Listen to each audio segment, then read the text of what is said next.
Buenos días, buenas tardes o buenas noches, según cuando estén viendo esto.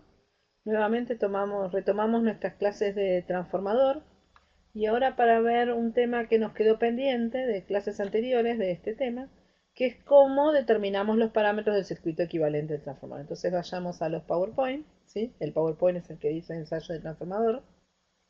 Bueno, comencemos con este tema. ¿Cómo hacemos para determinar estos parámetros entonces? Nosotros habíamos visto este circuito equivalente donde tenemos, además de las variables, las magnitudes eléctricas, corrientes y tensiones, tenemos varios parámetros que representan un modelo del comportamiento del transformador. Son las resistencias R1, X1, R2, X2, que bueno, en este caso en la pantalla tenemos representado el circuito equivalente referido al primaria, y los elementos de la rama paralelo, R'P y X'M. Por favor, recordar qué representa cada uno de estos elementos. Vamos a hacer un repaso rápido. R1 y R2 son resistencias de los bobinados primario y secundario. X1 y X2 representan las pérdidas, no pérdidas en potencia, sino que representan el flujo disperso. ¿Sí? Cuidado con esto, no son pérdidas en potencia. R'P representa las pérdidas en el hierro. Recordar que esto es una representación de un fenómeno que son pérdidas en watts, ¿sí? No es una resistencia, sino la resistencia representa el fenómeno físico. Y por último, XM, que representa lo que necesitamos poner de corriente, la corriente que necesitamos para magnetizar el núcleo, ¿sí? Lo de la rama paralelo, recuerden que siempre tiene que estar referido a alguno de los dos lados, porque en realidad no es un parámetro que esté en uno u otro lado. Bueno, la cuestión es, bueno, muy lindo, hicimos un modelo, dedujimos, bueno, qué bien, estos parámetros deberían ser estos, esto nos representa bastante bien la realidad del transformador. Ahora la pregunta es, ¿cómo determinamos estos parámetros? Entonces, para eso lo que tenemos es unos ensayos. El ensayo de vacío, ahora lo vamos a ver cómo es, que nos va a permitir más o menos el resumen, les estoy dando acá un resumen, nos permite determinar los parámetros de la rama paralelo y las pérdidas en el hierro nominales.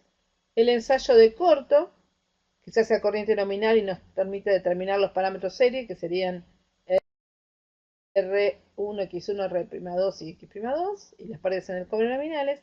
Y hay un ensayo que no siempre lo hacemos en el laboratorio porque van a ver que no sirve para demasiado, pero bueno, a veces es un ensayo que los libros mencionan, que es un ensayo del transformador en corriente continua, ¿sí? Bueno, vayamos entonces a ver qué pasa con estos ensayos. Disculpen un segundo, no sé si ustedes ven, pero yo me estoy quedando sin batería. Y antes que nos quedemos sin batería en el medio de la grabación, ahí está, ya estamos, volvimos a la batería. Bueno, entonces, ¿cómo determinamos cómo? Vamos a empezar con el ensayo este pequeño que les digo que no está siempre en los libros, que es el de cortocircuito. Perdón, CC no, el de corriente continua. Esta confusión que acabo de hacer que dije, CC, cortocircuito, tengan cuidado. Yo voy a tratar de evitar, para evitar esa confusión, CC va a ser corriente continua para nosotros y cortocircuito va a ser short circuit SC. Ahora lo van a ver en las transparencias que siguen. Bueno, primera cuestión. Tenemos un trafo. Alimentamos uno de los lados en continua. ¿Qué sucede? Y en realidad sí vamos a conseguir flujo magnético, pero un flujo que no tiene variación en el tiempo. Por lo tanto, tensión inducida no hay. O sea, no hay ningún fenómeno que tenga que ver con la inducción. Las inductancias en continua no participan. O sea que nos queda, no se induce. O sea, yo alimento de un lado, del otro lado no se induce nada. O sea que hay un lado que no participa. Y además no aparecen las inductancias. Por lo tanto, lo único que nos queda es la resistencia del bobinado del lado que estamos alimentando. Si alimentamos el primario, será la del primario. Si alimentamos el secundario, será la del secundario. ¿Qué hacemos? Medimos tensión y corriente, o si quieren potencia, tensión y corriente por las dudas. ¿Y qué nos va a dar? Acá con tensión y corriente o tensión y con dos magnitudes alcanza porque es un ensayo en continuo, no hay coseno fino. Bueno, lo que obtenemos es una resistencia, RU sobre I, si medimos VI. Pero cuidado, esta resistencia es en corriente continua. ¿Qué es lo que pasa? ¿Qué diferencia tiene corriente continua con corriente alterna para una resistencia? Ahí abajo les puse un dibujo como para representar un poco lo que sucede en la realidad. Si ustedes tienen, hay un efecto que se llama efecto pelicular. Lo que intenté dibujarles acá, disculpen el dibujo precario, es una sección de un cable, ¿sí? Cuando ustedes tienen un cable, si ustedes trabajan el cable en corriente continua, la corriente se distribuye en forma uniforme en toda la sección del cable. O sea, esto es lo que llamamos sección efectiva del cable. O sea, toda la sección es efectiva, la corriente circula por todo el bobinado. Cuando trabajamos en corriente alterna pasa lo que está en la segunda figura. ¿Qué sucede? Como, bueno, puede haber caminos conductores, etcétera, etcétera. Estamos en alterna, hay tensiones inducidas. ¿Qué va a pasar? Más o menos como pasa con las paredes en el hierro, van a aparecer unos caminos de circulación de corriente dentro del material, que es más, y es macizo, ¿no? Obviamente. ¿Qué van a hacer? Se van a oponer a la causa que los produjo. Entonces, ¿qué va a pasar? En el interior del material, estos caminos van a ir anulando la densidad de corriente, o sea, van a compensar la densidad de corriente. Y lo que va a pasar es que la corriente, en corriente alterna, tiende a irse, la corriente tiende a circular solo por el borde del material, ¿sí? Este efecto en 50 Hz no es tan notorio, pero si ustedes se fijan en cables de alta frecuencia, como por ejemplo los cables coaxiles, ahí fíjense ¿qué tiene adentro el cable? ¿Alguna vez lo miraron? Bueno, miren un cable coaxil, van a ver lo que tiene adentro, ¿no? Tiene el centro, una aislante y después una malla, ¿está bien? Porque no tiene sentido hacer un cable macizo en alta frecuencia porque no va a circular la corriente por el medio del cable. La corriente tiende a ir al borde. Este efecto de que la corriente tiende a ir al borde lo que produce es que la sección real para el pasaje de corriente, que es lo que uno pone en la formulita esta de resistencia, que les escribimos acá para que recuerden, es la sección por donde circula la densidad de corriente. Entonces, si nosotros tenemos una zona, como esta gris que está dibujada, está representada aquí, que no circula corriente, la sección efectiva es menor que la sección del cable. Si la sección es menor, recordando la formulita de resistencia, la resistencia es mayor. Entonces, ¿qué podemos decir? Que en corriente alterna la resistencia es mayor que en continua. Entonces, en realidad, hay que afectarla a la que obtenemos del ensayo por un factor. Y además, ahí entra a jugar un poco la temperatura, si yo más o menos una idea general es multiplicar por 1,5, pero ahí depende de exactamente qué material es el alambre. Bueno, hay algunas cosas más que, bueno, por eso no hacemos este ensayo y no calculamos, porque hay que tener varias cosas en cuenta. Ahora van a ver cómo hacemos igual. Bueno, seguimos. Entonces, esto solo me permitiría determinar resistencias del lado que me iba. Pero bueno, no es el ensayo más importante. Vamos a los que más nos interesan. El ensayo de vacío. Nuevamente les dibujé el circuito equivalente del trafo, ¿sí? Bueno, ¿y ahora qué vamos a hacer? Vamos a dejar en vacío el secundario, o sea, U'2, en realidad U2, ¿no? No vamos a conectar nada. Entonces, ¿qué va a pasar? Si nosotros no conectamos nada, alimentamos el primario, como dibujé ahí, bastante precario, ¿sí? Y alimentemos a tensión nominal, ya se los había puesto en la primera transparencia. ¿Qué va a pasar? ¿Qué vamos a obtener acá? Una tensión, ¿sí? Pero ¿qué sucede? Bueno, acá no hay ninguna resistencia, no hay ninguna impedancia, nada. Entonces, acá no circula, y prima 2 igual a 0, o sea, no circula corriente. Entonces, ¿qué sucede? Bueno, esos elementos se van, no participan del circuito equivalente en vacío. Y nos quedan los dos, la R1, X1 y lo de la rama paralela. Pero piensen un poquito qué sucede. Los elementos digamos, ya nos damos cuenta, ustedes recuerden que ya lo habíamos hablado, que la corriente I1 es un reflejo de la corriente en la carga, o sea, el menor tienes la suma de la que va por la rama paralelo más la de más un reflejo de la carga. Se supone que la de la rama paralelo tiene que ser mucho menor que la de la carga, pues si no, no tiene sentido como transformador. Bueno, entonces I'0, como está dibujada acá, es una corriente muy chica y les puse un valor de 3 al 5% y hasta podría ser menos. Puede ser un 10% en un transformador muy malo, como les pongo ahí. Por lo tanto, ¿qué sucede? Si nosotros estuviéramos en condiciones nominales, nosotros contamos las caídas de tensión en R1 y JX1, ¿sí? Acá sería I1 nominal por esta impedancia Z1, si quieren llamar. Pero piensen que en este caso, esta impedancia, siempre además recuerden que esta caída tiene que ser pequeña respecto a, bueno, a la tensión, ¿no? Si no, bueno, en eso hablamos de la regulación. Ahora, ¿qué sucede en este caso? En este caso, encima la corriente que va a circular I1 va a ser igual a I'0. I'0 es la corriente de la rama paralelo en condiciones nominales, porque fíjense que la tensión es nominal y la rama paralelo dependía de la tensión. Por lo tanto, esta corriente va a ser, acá hay una tensión nominal y acá es la de vacío, esta corriente va a ser muy bajita, va a ser este valor, la corriente vacío. O sea que la caída en estos elementos va a ser mucho menor de lo que es habitualmente en condiciones nominales. Por lo tanto, lo podemos despreciar también. Eso es lo que hacemos. ¿Cómo nos queda el circuito? O sea, ¿qué nos quedó? La rama paralela. Alimentamos a tensión nominal y tenemos la rama paralela. Vamos a la próxima. Entonces nos queda esto, ¿sí? El circuito nos queda así. Esto sería, bueno, el transformador como un cuadrado. Y lo alimentamos a tensión nominal. ¿Qué hacemos? Medimos. ¿Sí? Para hacer el ensayo, alimentamos a tensión nominal y medimos. A veces nosotros van a ver en los laboratorios, tratamos de no hacerlo solo a tensión nominal, sino otras tensiones para que ustedes vean, pero en general lo que importa es la tensión nominal. Ponemos, por supuesto, batímetro, perímetro, voltímetro, medimos. ¿Y qué obtenemos?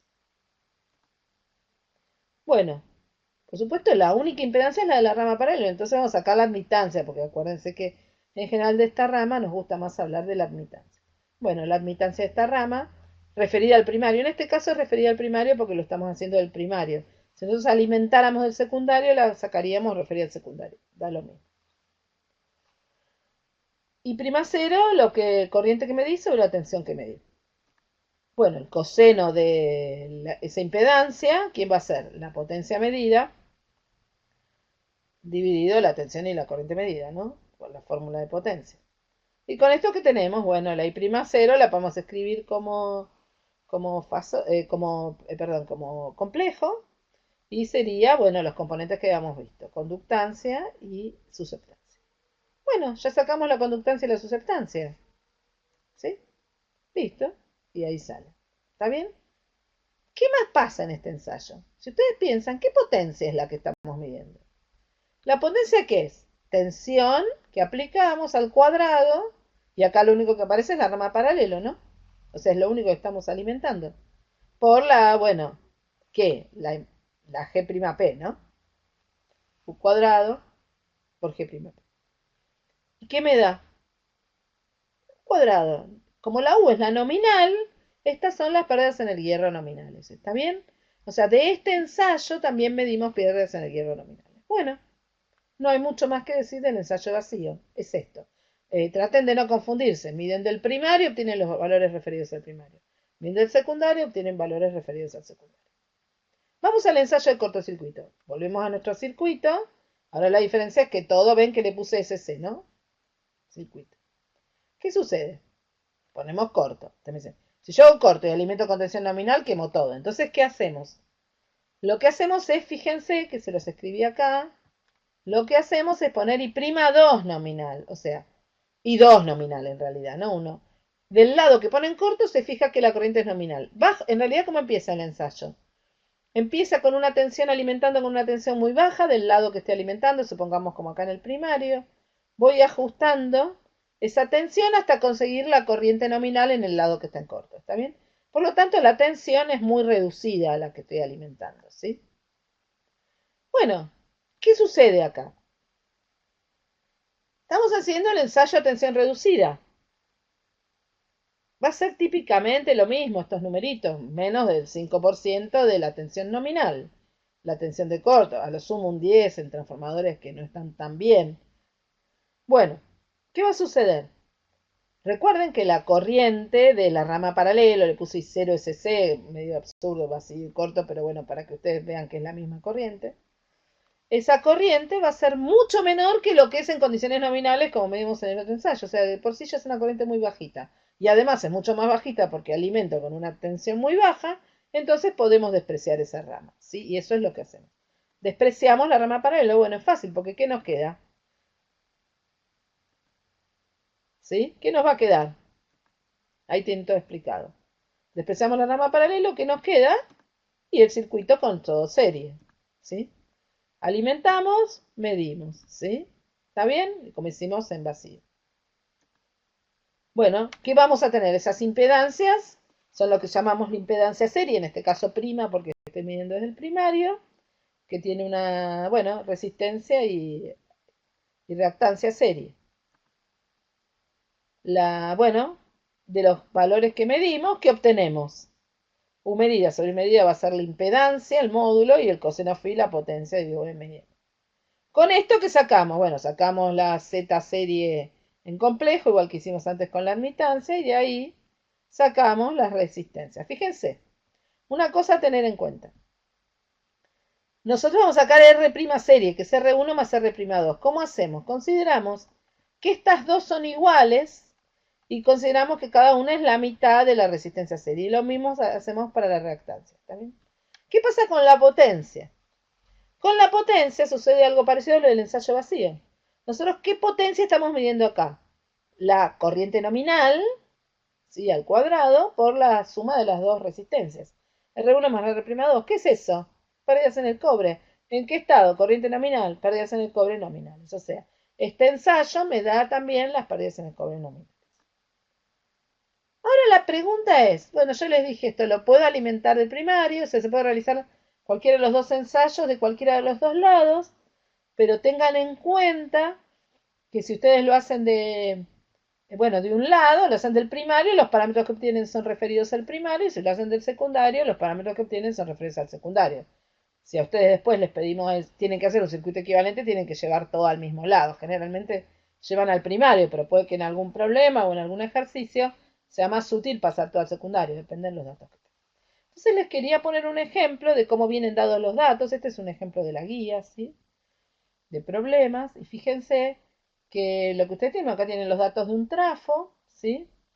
Y lo que les dan en general las tablas es lo que se midió. Se midió. Circuito abierto es lo mismo que vacío. Se los puse también a propósito para que vean otros nombres. Fíjense que les dan el voltaje medido, la corriente medida y la potencia medida. Entonces, no sabemos de qué lado está hecho. ¿Y qué miramos? Miramos en el ensayo de vacío, miramos la tensión. Y en el ensayo de corto miramos la corriente. Fíjense la más difícil que es la corriente. Tenemos que ver si esa corriente, recuerden que el ensayo de cortocircuito se hace a corriente nominal. Entonces, ¿qué tenemos que ver? Si la corriente del ensayo es la nominal del primario y del secundario. Fíjense, ahí tienen hecha la cuentita al costado, que es la corriente nominal del primario, 1087. ¿Sí? O sea que el ensayo de corto está hecho del primario. ¿Está bien? ¿Y cómo miramos de qué lado se hizo vacío? Eso es más fácil. 460, ¿qué es? Es la tensión nominal del secundario. O sea que en ese caso se alimentó del secundario. ¿Está bien? Bueno, esto es todo de los ensayos. No hay mucho más que decir. Por supuesto, esto hay que practicarlo con los conjuntos de problemas, ¿sí? Bueno, recuerden esto, que siempre tienen que tener cuidado de qué lado se hizo el ensayo, de qué lado se midió. Poner los parámetros de ese lado y después cuando juntan todos los parámetros pasar todo al mismo lado, ¿sí? Este es uno de los errores más comunes que hay en este tema. Y el otro error, bueno, recordar que las pérdidas en el cobre nominales salen del ensayo de corto alimentando a corriente nominal, y en el ensayo de vacío alimentando a tensión nominal salen las pérdidas en el hierro nominales, ¿sí? Y bueno, otro error típico es ojo con el ensayo vacío. Si ustedes están determinando admitancia, recuerden ponerle menos J al signo de la susceptancia, ¿sí? Porque si no se confunden. Bueno, esto es todo, es una clase bastante corta, pero tienen varios problemas que tienen que practicar asociados a esta clase. Bueno, nos vemos en las próximas clases de transformador. Hay una sola clase más, según el grupo para el que estén viendo, que es el de transformadores trifásicos, que bueno, es en